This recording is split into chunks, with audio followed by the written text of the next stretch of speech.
Long ago, in the high mountains of Ephraim, there lived a man named Elkanah. He was a good man, a man of faith, and he was the head of a large family. But inside his house there was no peace. There was a deep, silent war between two women. Elkanah had two wives. The first wife was named Peninnah. The second wife was named Hannah.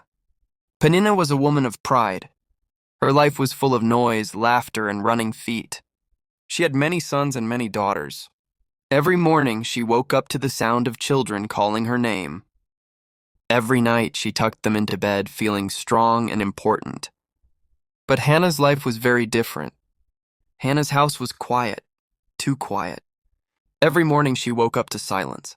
Every night she went to bed with empty arms. God had closed her womb and she had no children. Elkanah loved Hannah deeply. In fact, he loved her more than he loved Peninnah. He saw her gentle spirit and her kind heart.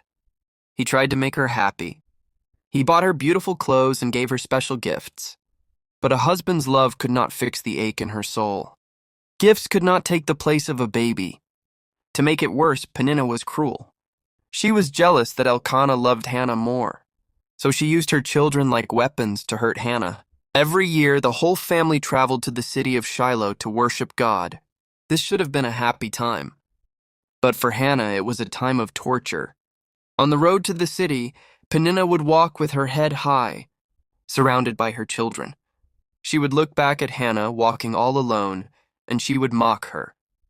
"Look at me," Peninnah would whisper loudly so Hannah could hear. "God has blessed me. My house is full. But you are like a dry tree. You have no fruit. God has forgotten you." Her words cut Hannah like a knife. Hannah tried to be strong, but the pain was too heavy. Year after year, the same thing happened. The mockery never stopped. Hannah felt like she was drowning in sadness. She began to believe that maybe she really was worthless. When they arrived in Shiloh, the family sat down for a great feast. There was meat, bread, and wine. Everyone was celebrating God's goodness. Elkanah gave portions of meat to Peninnah and all her sons and daughters. But to Hannah, he gave a double portion, the very best piece because he loved her so much. But Hannah could not eat. She looked at the food and her throat felt tight. Tears filled her eyes and rolled down her cheeks. She pushed the plate away. Elkanah saw her crying and felt helpless. He sat close to her and whispered, "Hannah, why are you weeping?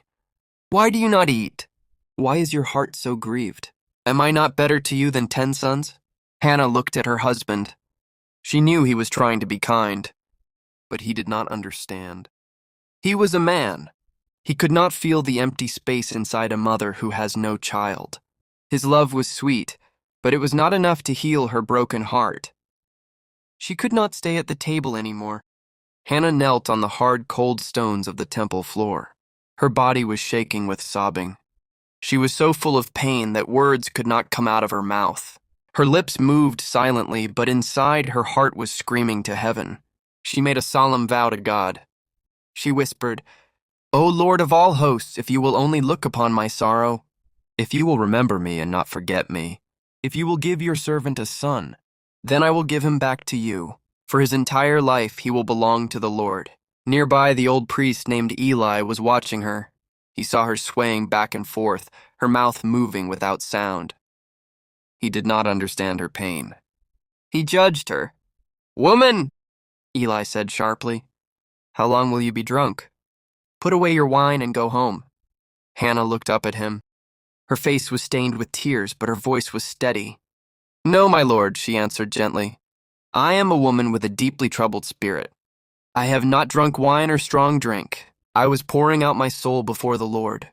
Do not think I am a bad woman. I have been praying out of my great anguish and grief." Eli heard the truth in her voice. He felt ashamed for judging her. His face softened and he raised his hand to bless her. "Go in peace," he said, "and may the God of Israel grant you what you have asked of him." Suddenly, the heavy weight on Hannah's shoulders vanished. She wiped her face. She stood up taller. She went back to her husband, and for the first time in years, she ate food. Her face was no longer sad because she believed God had heard her. They returned to their home in the mountains.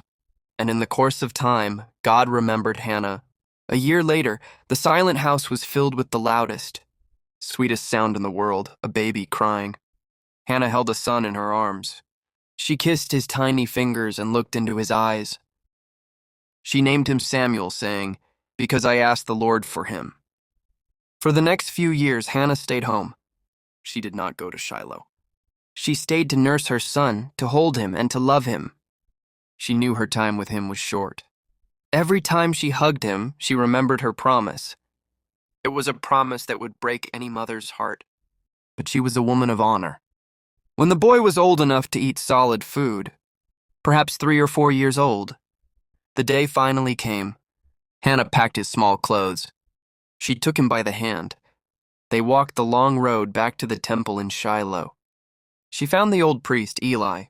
She stood before him, holding her little boy close to her leg. She smiled through her tears and said, "Oh, my Lord, as surely as you live, I am the woman who stood here beside you praying to the Lord. For this child I prayed, and the Lord has given me what I asked of him." She knelt down and looked at Samuel. She hugged him one last time, smelling his hair, memorizing his face. Then she stood up and gently pushed him toward the priest. "So now," she said, her voice trembling but strong, "I give him to the Lord. For his whole life,